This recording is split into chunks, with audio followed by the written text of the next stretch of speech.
Greetings, everybody! Welcome back to Moonlight Productions. Today, we're taking a look at the 10th state that joined the Union, Virginia. Virginia, or the Old Dominion, was admitted on June 25, 1788. It also used to be a relatively more extensive state. In May of 1792, many of the original colonies from the West had separated from Virginia. As a result, the newly formed state of Kentucky was born. Later, Virginia split from the United States and joined the newly formed Confederacy in the Civil War. Because many of the northwest counties of Virginia didn't approve of the idea of leaving the Union, many were demanding they'd be separated from Virginia. And on June 20th, 1863, Abraham Lincoln signed and ratified the new formed state of West Virginia as a pro-Union state. The only other state that separated from the original land was Massachusetts, an area north of Massachusetts that would separate from the state, and the future state of Maine was born. Virginia also had roots in the federal government, where Alexandria County was part of Washington, D.C.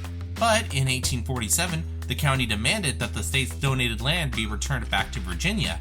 Virginia is also known as the Mother of Presidents. The state has the most significant amount of people who were born in Virginia and went later on to become the president. George Washington, Thomas Jefferson, James Madison, James Monroe, William Henry Harrison, John Tyler, Zachary Taylor, Woodrow Wilson. All these kids were infants of the Commonwealth and became the president, and they're all from Virginia. Virginia is 37th in land area, while in terms of population, the Old Dominion is the 12th largest population in the nation, with about 8.6 million people calling Virginia home. Therefore, if you consider relocating to the state capital, you'll have to move to the city of Richmond, the 16th largest state capital in the country, with an estimated population of 232,000 people. Virginia is one of those states that are accelerating in people. It is one of those places that will continue to expand in population. But with no place being perfect, and there's going to be problems, that's where I come in to explain everything. So join me as I bring you the good and the bad about Virginia.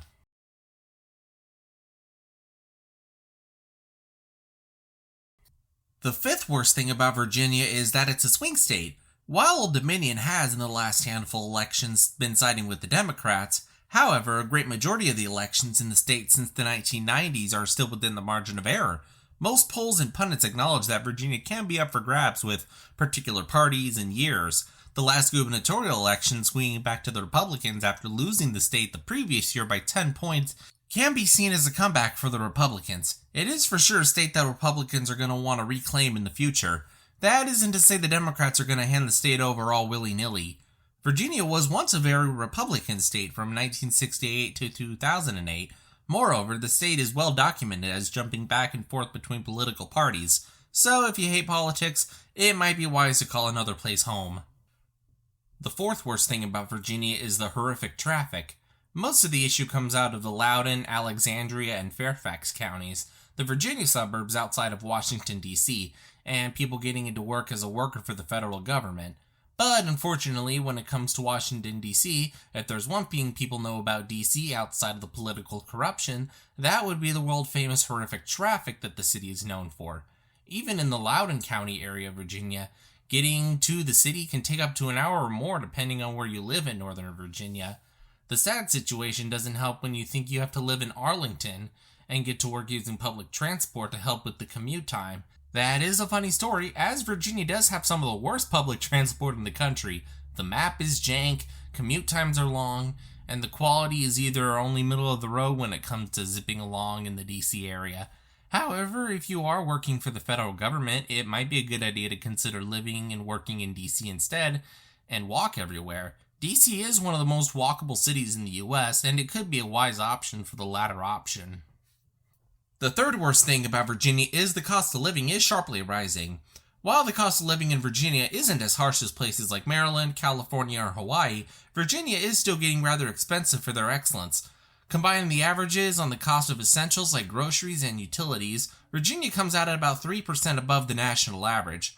However, I said that places like California and Maryland could be from 20 to 40% above the national average.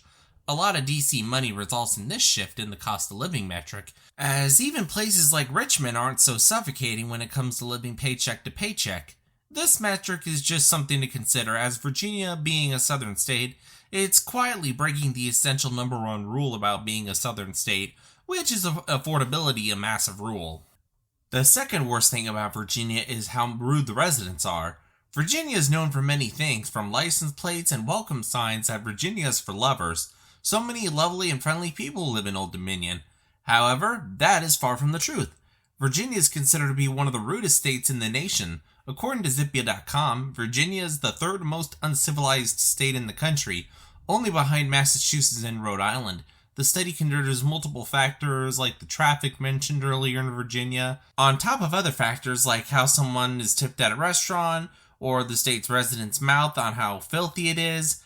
Now, I'm sure you, as a Virginia resident, you're sweet as pumpkin pie, and your entire neighborhood would get together to help someone on fallen times. Of course, those exist no matter the location, but this is the average. Virginia as a whole, however, is a different story when you put together the rudeness of the Commonwealth. And the number one worst thing about Virginia is the mental illness. This one is a shocker, to be honest. Mainly, Virginia is one of those states that has one of the highest quality of life scores in the nation. The state has excellent marks on factors like the state's economic opportunity, highly developed educational marks, and the state in terms of its robust healthcare results. So it is pretty appalling to see that Virginia has the highest rank in the nation regarding residents with mental illness conditions.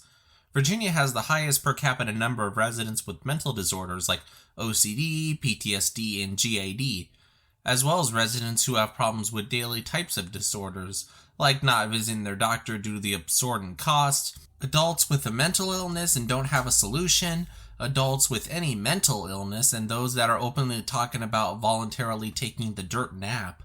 Virginia should put more resources into helping those struggle with different types of illnesses in the Commonwealth. For example, Virginia has 5.5% of the Commonwealth's residents suffering with mental issues. That's about 1.5% higher than the national average, at 4%. So therefore, something that you should need to consider is also talking to each other about mental illness and finding appropriate resources to help themselves. So those are the worst aspects about living in the Old Dominion. As for reasons why you should consider living in Virginia, you should consider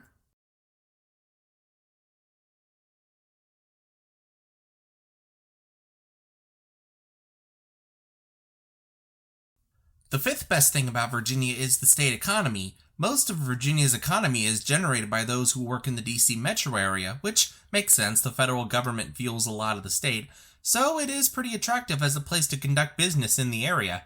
In addition, Virginia has one of the highest median household incomes in the nation. The average Virginia income is $74,222 a year, which makes Virginia the ninth highest income in the country. The state also has some of the highest paying counties in the nation, mainly Fairfax, Loudoun, Arlington, Alexandria, Falls Church, and other outer DC suburbs. Sure, those areas are some of the most expensive regions in the state as well as the nation, but with its high wages, you can offset the rising cost of living annoyance. The fourth best thing about Virginia is the nature throughout the state. No matter where you are in Virginia, you're going to find a lot of nature throughout the state and see beautiful locations.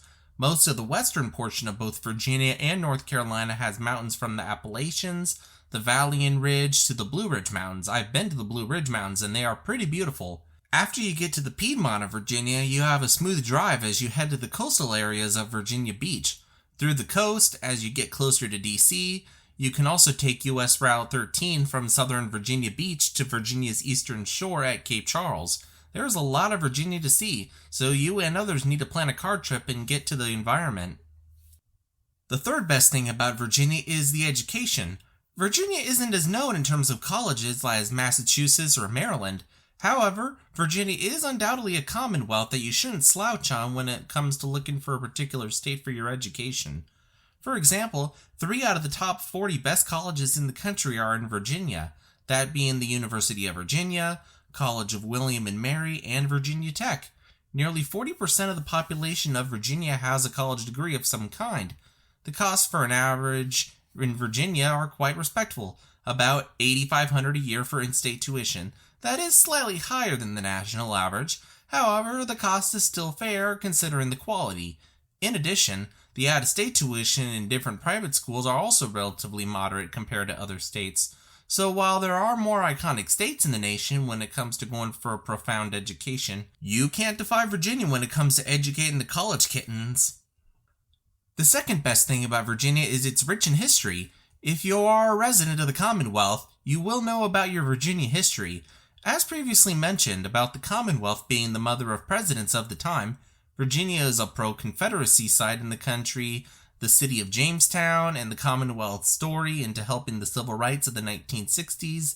Virginia is one of the most history-driven states in the country. At the same time, no history is perfect from the aforementioned support of slavery to the Civil War. However, learning the history of our country is always great to know. In addition, teaching examples of bad history leads to bringing better current history. So if you're ever in the Commonwealth, you should pay a visit to a history museum or a historical site. There are plenty of them in Virginia. And the number one best thing about Virginia is that it's a safe Commonwealth. While Virginia isn't the safest state in the nation, Virginia isn't exactly bringing the country down when it comes to its crime. For example, regarding property crime, Virginia is ranked 15th out of the 50 states in terms of property crime. For violent crime, the Commonwealth is the 6th best in the nation. In addition, the prison population of the state is 560 people per 100,000 residents. These results in the Commonwealth make Virginia in the top 10 states in the country. The state is also vital regarding poverty rate in Virginia, as the state is the 12th in the nation. Putting everything together, Virginia is in the top 10 in the nation regarding the best state for being in a safe state. Even in the DC suburbs are excellent regarding the crime rate. Considering DC isn't exactly a role model for crime in the nation, it's good to see people don't want the nonsense that DC has just right across the border. So that's it. Those are some of the reasons you should or shouldn't move to the Commonwealth of Virginia. Obviously, those aren't the only things you should consider when moving to Virginia, so if there are any other things about Virginia, please leave them in the comments section down below. If you have a chance, please hit that like button and subscribe below. Also, please follow me on Twitter and take care of yourself. Bye!